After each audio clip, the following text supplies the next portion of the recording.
Andrew, is this where we are as adults? Well, yeah, you just watched it. We're all sitting here doing it, aren't we?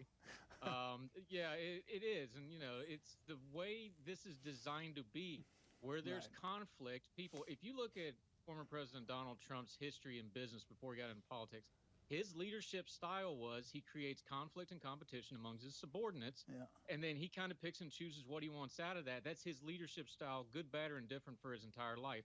He intrinsically knows, like our friend was saying, that's how he tries to do everything. So he creates debate, he creates controversy, good, bad, or indifferent, and he sees it differently than most other people see it. But it gets everybody like us to sit here like talking heads and discuss it. And he feels intrinsically that that helps him. No such thing as bad publicity in Donald Trump's world. So, yes, this is where we are. And you're talking about, is it what we need? No. Is it what we deserve? Yeah, because look, we're all playing along on it. We all good, bad, or indifferent for Trump and against Trump. The biggest news media business boon of my lifetime has been Donald J. Trump, for and against.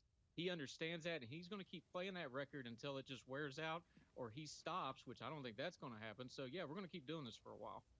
Andrew, your thoughts? I don't know that I would go that far and say it's all the Biden administration, but what this does do is say what these folks really fear is they fear the internal pressure. And look, the Chinese ruling regime, Xi Jinping and company, they are not dumb. They are smart. They plan way ahead. They're not working on 5-year plans. They're working on 50-year plans. They're more worried about internal dissent. They see things like their population and demographic issues. They're trying to get rich with their economy before they start having issues down the road. They're trying to consolidate power. So, of course, anything internally that the internal propaganda doesn't cover up, blame America, good, bad, or indifferent. That's the tool to pull out. Dictators have been doing this for years. Putin's doing this right now, too, by the way, blaming us for everything. This is what they go to. They blame, but it does show a little bit of weakness here, even with everything they're doing and all the power they're amassing. They fear their own people piercing through and getting a little taste of freedom and rising up against their own. That's really the game here. That's what this says. Andrew. Well, no. No, here's the thing with China, and this is part of the problem they're just talking about, is both of them have points they're very right on, because if you're going to hold China accountable, that's a great term. I love talking accountability.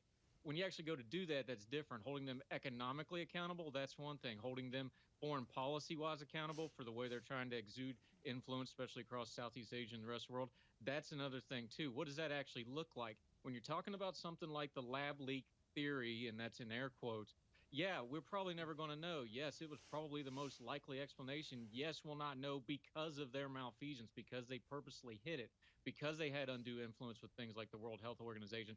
All this stuff needs to be litigated out.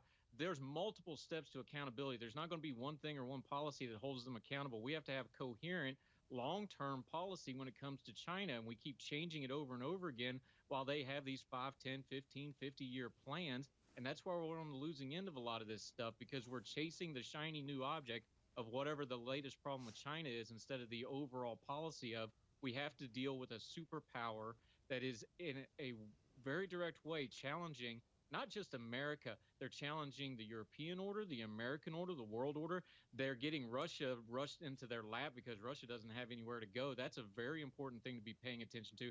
This is a multifaceted problem. It needs an all of the above solution. And it needs people to pay attention to it for long periods of time, not just when it pops up in the headlines.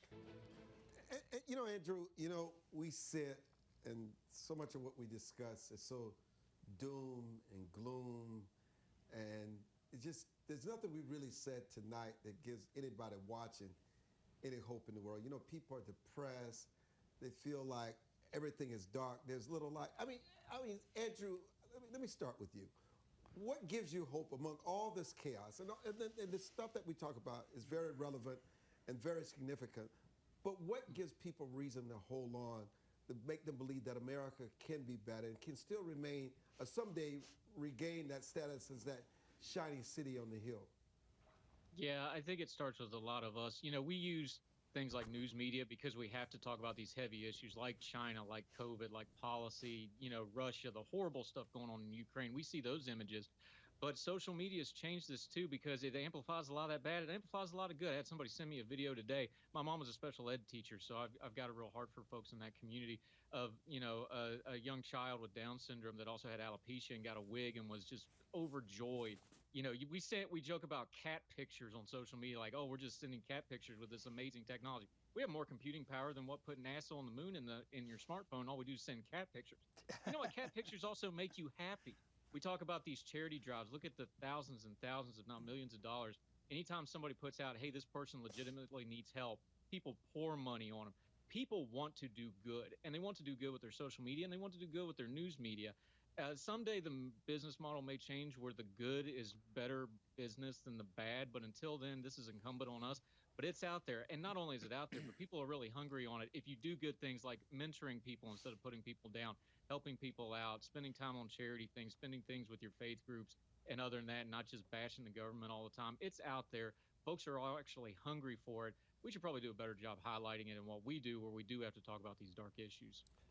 But Andrew, where does it end? Well, let's back up to the history of this. This is a part of the country between Russia and what is now Ukraine that they've been fighting about this for as long as you want to go back. You can find some conflict here. Let's go to when this war opened. Remember, Vladimir Putin sat at that big white table and he gave that long, meandering speech about the special operations. And he said something very telling here that goes to whether or not we can have peace here. He said, they're not a real country. I'm paraphrasing here, obviously, because I don't speak Russian. They're not a real country. They don't have a real culture. They've always been Russian. We're going to do this special operation. Well, he was wrong about that. The Ukrainian people showed a lot of pride. They've showed a lot of heart. They've showed a lot of fight, although we're also helping them.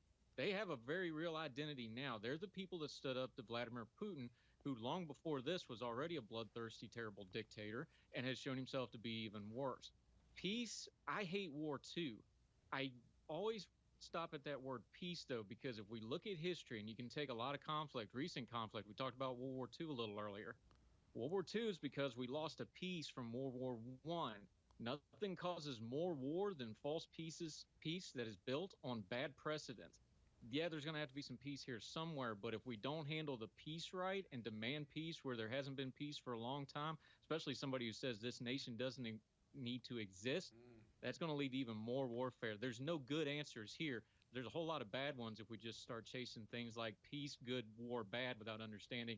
Some things you got to fight for. The Ukrainians are fighting hard. We need to support them to a point, figure out a good point to maybe try to get them some peace without losing too much of what they had prior.